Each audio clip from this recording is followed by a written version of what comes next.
It's the 2012 Bowling US Open. We are one throw away from the end of the tournament. Pete Weber, the brash face of professional bowling, do not flash the camera in my approach. You wanted it, you got it. Has the chance to throw a strike, and if he does, earn a record 5th US Open title, an accomplishment that will cement himself as a legend of the sport. It would mean more to me than anything in the whole world. If he throws a strike, we can also be sure that a legendary celebration will follow. Come on, give it up! Right there, baby!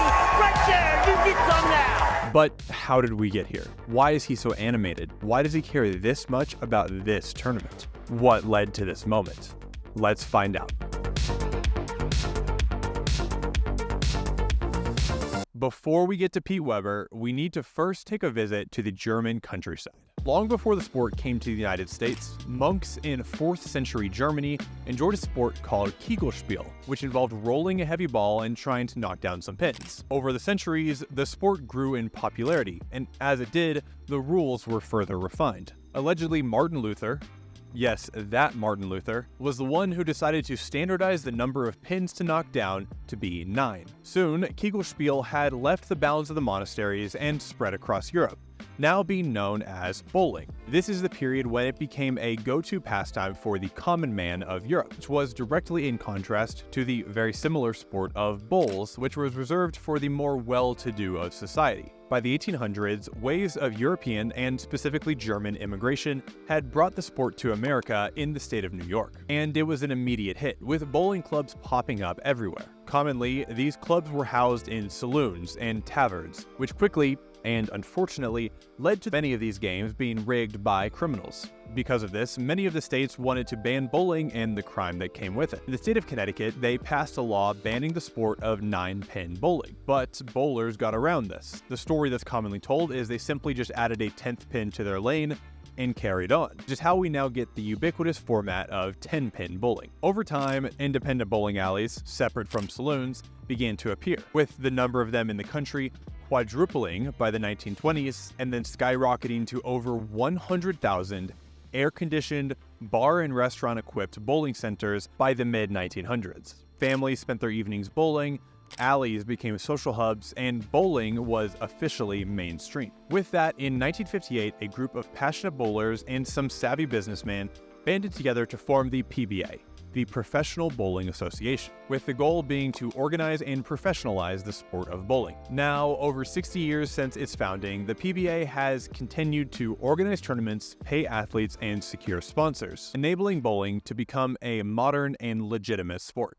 Now, the PBA designates only 5 tournaments to be what they call majors, basically tournaments that have a level of prestige above the rest of them. Of those 5, the US Open is probably the most difficult, with demanding lane oil patterns, the way the oil is applied to the lane and affects the spin of the ball, offering little margin for error. They are unforgiving, and they make every shot thrown at the US Open a lot more challenging. Winning bowling's US Open just once is a great achievement. Winning the US Open multiple times is a feat reserved for only the greats. Going into the 2012 tournament, there were 3 men who were tied for the most US Open wins, each having 4 apiece. First was Don Carter, a bowling legend, a PBA founder, and the man who famously was the first ever athlete to sign a $1 million endorsement deal, beating out other athletes like Arnold Palmer and Joe Namath, who were stuck settling for $5,000 a year contracts or shaving off their famous mustache in exchange for a $10,000 sponsorship. The second man with 4 titles was Dick Weber, another PBA founder who dominated the early days of bowling tournaments. And third on this list was Dick Weber's son, Pete David Weber. Because of his superstar father, Pete grew up around bowling, first rolling a ball down the lane at only 2 years old, and he picked up the sport quickly after. As a teenager, he began competing in PBA tournaments. He was named the PBA Rookie of the Year, and he won his first ever PBA title a few years later when he was just 20 years old. Pete Weber, or PDW as he was often known, was an immediate titan of the sport. He won 10 titles, and then he hit the 20 title mark, and then 30. He won the PBA Triple Crown, was making hundreds of thousands of dollars bowling, and was elected to the PBA Hall of Fame before he turned 50. Pete Weber owned this sport. In addition to his prowess on the lanes, however, PDW was also known for his often abrasive personality. Pete talked trash and celebrated large. Man, Jesus Christ! I looked up intensity in the dictionary, and I saw a picture of Pete. And this really stood out, especially in a sport that was previously treated more like golf, with quiet venues and polite applause. When Pete Weber bowled, it was the Pete Weber show. In one tournament, he won it while sitting on the bench after his opponent, Del Ballard Jr., threw a gutter ball on the final throw of the tournament. He only needed to knock down 7 pins to win. Instead, Pete Weber's pure presence sitting behind him was enough to psych him out and throw a tournament-ending gutter ball, handing Pete yet another victory. In fact, Pete Weber is so recognizable that he was parodied in the 2019 short mockumentary by Documentary Now that spoofed the world of professional bowling. Of the 3 fictional bowlers portrayed in the episode, Rick Kenmore, as played by Tim Robinson, is a near-perfect satire of Pete Weber, complete with his style choices, his attitude, and his quotable moments. And as they say, once you get parodied, you know you've actually made it. Who's the man of the game? I am, you guessed it, why not? Who knows, I do! Never talked to me about before! This guy is me, that's how I know you know!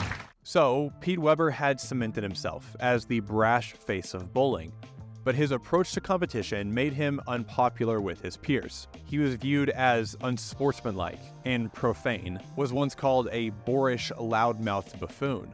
Weber even at one point received a suspension from the PBA for conduct unbecoming a professional. But then the door reopened for him. In the year 2000, 3 ex-Microsoft executives bought the PBA, aiming to turn bowling into a mainstream televised sport. This new leadership brought Pete back from his year-long suspension because they viewed his personality as a valuable asset for attracting a broader audience to bowling. And so, for the rest of his illustrious career, Pete Weber continued on as the great entertainer that bowling needed.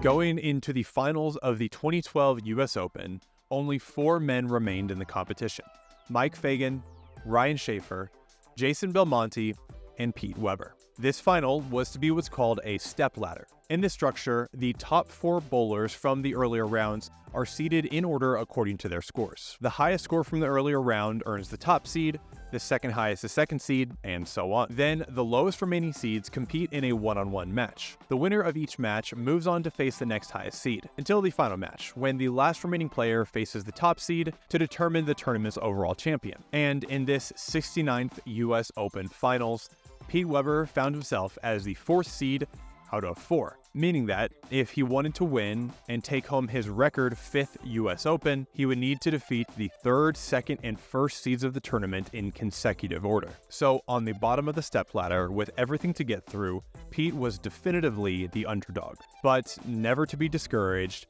PDW began bowling with his trademark fury. Has a chance.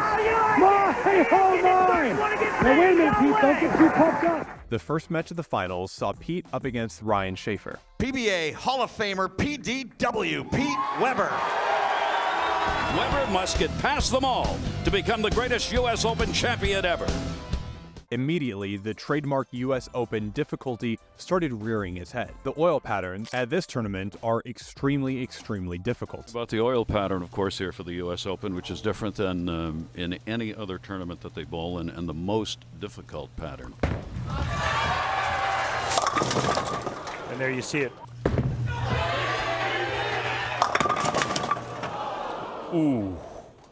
Strikes on these lanes are very hard to come by, and so it's even more important that you clean up your spares. The first few frames didn't go great for Weber. He missed a spare after leaving a tough split, whereas Schaefer was near flawless through 4. Nice ball.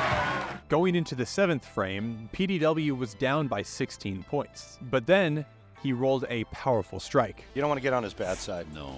This guy used to burn paper with a magnifying glass at night. And Schaefer followed that up with a 6 and then a 2, leaving the door wide open. 2 Pete Weber strikes later that finalized his turkey, and the momentum was suddenly on his side, which he punctuated with a crotch chop celebration that was more fit for the WWE ring than it was the bowling alley.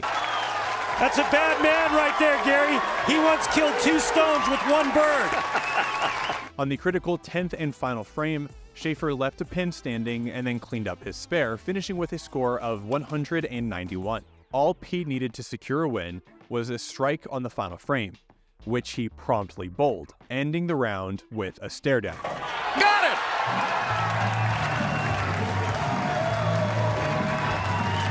PDW was feeling himself, and he was moving on to the next stage of the stepladder. Up next was Jason Belmonte from Australia, who was famous for popularizing the two-hand throwing style that he developed as a kid after he started bowling at just 18 months old and was unable to pick up the ball with just one of his toddler-sized arms, so he used 2, and the style stuck with him through the rest of his career. The match began with Belmonte bowling 2 strikes and a spare, and Pete bowling 1 strike and 2 spares. Then, Pete started getting chippy with a fan in the crowd.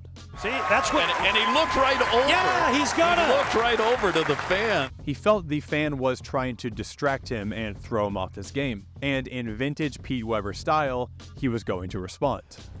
I said, would you please stop moving in my approach? You know what's hard about that to understand? All you gotta do is sit still. There's somebody moving. 3 times now. Move again, I want to move. Through 6, the bowlers were perfectly tied. Then Pete threw a 9 and picked up the spare. But Jason responded with a strike, taking a 1-point lead. And he had the chance to push that lead further if he bowled another strike. But he unfortunately threw an 8, and then on the second throw only knocked down 1, a crucially bad open frame. That was his first opportunity to put a lot of pressure on Pete Weber. Look how big Pete's eyes just got there. Yep. And it gave Weber an opening, which he could capitalize on with a strike. 2 near-perfect strikes and resulting celebrations later, and Pete Weber was back in the driving seat. Some people wear Superman pajamas. Well, if there were Pete Weber pajamas, Superman would wear those. He can trip the floor, so can I. In the final frame, Weber sealed the game with another pure bowl, earning himself a spot in the final, even though he had to get through 2 bowlers and 1 heckler to get there. Pete Weber's opponent in the final match would be Mike Fagan, known in the bowling world as the King of Swing, in honor of his extraordinarily high backswing. He opened the finals with a spare and 2 strikes, which Weber responded to by bowling 3 spares. PDW was again down a few points in the early frames, and he was again getting into it with his newfound enemy in the crowd. Do that again. He is still talking to somebody over there. I mean, are we I watching a bowling match or a boxing match? I don't know What's going what on? that is. It's called sportsmanship, pal. So Pete Weber gets the spare. In the 5th frame, Fagan had a bad break, with his shot somehow leaving up the 4 and the 9 pins, and he wasn't able to clean up the tough split. However, he rebounded right back from this with a strong strike, leaving Pete no room to maneuver. Pete then also left up 2 pins on his first roll, but on his second throw, he was able to clean up the spare to stay within striking distance. In the 7th frame, both men notched a strike. Yes. In the 8th, Mike was only able to score a 9 spare, whereas Pete Weber bowled his 2nd strike in a row. Oh, baby, yeah! He was heating up at just the right time.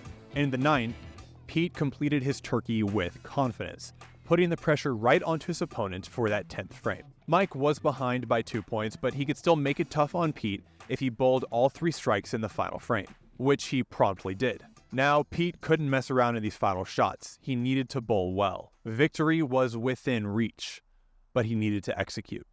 His first shot looked strong, but the 10 pin stayed standing. His next bowl took down the spare. 1 more shot to go. Just 1 strike stood between Pete David Weber and his 5th US Open title. How Pete Weber's won it 4 times, I don't know. I mean, the guy, I don't know if he's really human. It's just hard to believe that lanes can be that tough and we could bowl that good. This is the tournament I think everybody wants to win. To win it a 5th time, I mean, that would just be like, wow, man, I did something that Dick Weber and Don Carter didn't do. But you know what, I could never say that I'm better than those 2 because those 2 paved the way for everybody to bowl. The sport of bowling has come a long way. From its origins in the German countryside, to coming to America and being popularized during the wave of European immigration in the 1800s, to becoming a gambling and crime hub, and then continuing through the 10-pin bowling that we still play today.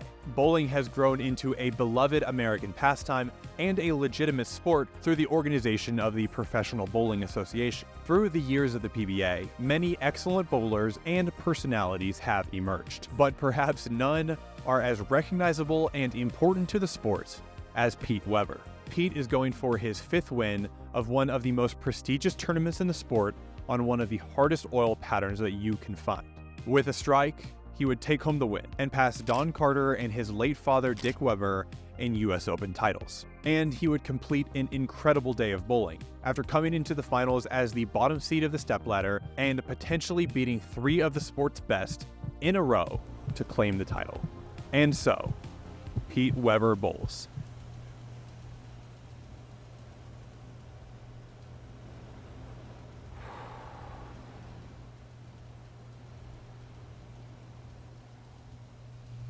Strike to claim it, a strike to claim it, and he got it! That is right, I did it! That's number 5! Are you kidding me? That's right! Who do you think you are? I am! Get it right! Of course, this now iconic quote doesn't make any sense. And that's what's great about it. It's a celebration that is a culmination of bowling's passionate history and Pete Weber's brash and unapologetic style. If some accounts are to be believed, this antagonistic fan was just an imagined heckler, something that Weber made up in his mind to give himself something to really fight against. Whatever the case, this celebration has become probably bowling's most visible moment, and it's one that has brought the sport leagues of virality and attention.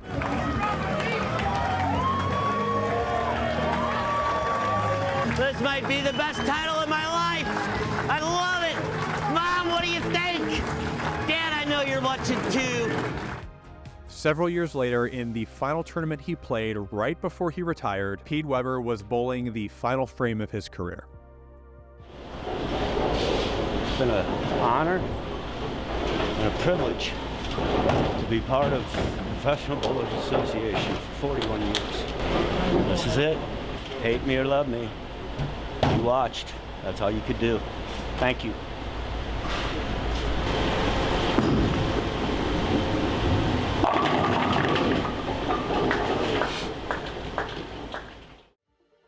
A perfect send-off to the man who defined a generation of professional bowling, who wore sunglasses to the bowling alley, who brought arrogance to a sport in need of energy, and who won the hardest tournament in bowling on 5 separate occasions.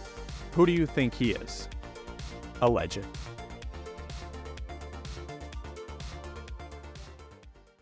Thank you so much for watching. I really hope you enjoyed it. This was such a fun one to make. Pete Weber is a legend, and it was fun to get to research and write about him. If you enjoyed this video about this moment in sports, there's more on my channel like it. For instance, there's one about the Dallas Cowboys kicker and the night that he missed 4 extra points in a row in the NFL playoffs. You should definitely go check it out if you're interested in sports and stories about it. I'll see you guys in the next one. Man, now I kind of want to go bowling, even though I know I'd probably shoot like 100 on a good day.